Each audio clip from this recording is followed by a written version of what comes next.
All right, here we're going to do weighted sit-ups. So there's a few ways we can do this. When we get in our position here, you can either hold the weight just like this. So we come down and up.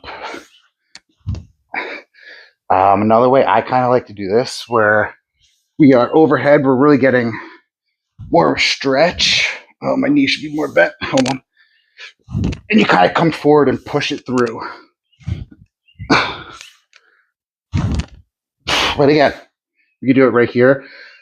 I feel like it's a little bit harder. You might need your legs straight out if you're holding the weight here. It's still weighted, but you're still using your core to bring that weight up. So those are the two variations. I want you to do whichever one feels best for you, whatever you're more comfortable doing. Some people don't like having the weight over their head. Completely fine. Like I said, one, when you have the weight above your head like this, easier to have your knees bent. When you're holding the weight here, probably easier to have your legs straight out. But you could be different. That could just be the way that I prefer. So either way, it's good to add some weight to those sit-ups, because I know you're already doing like 100 sit-ups, right? So why not just make them harder? All right.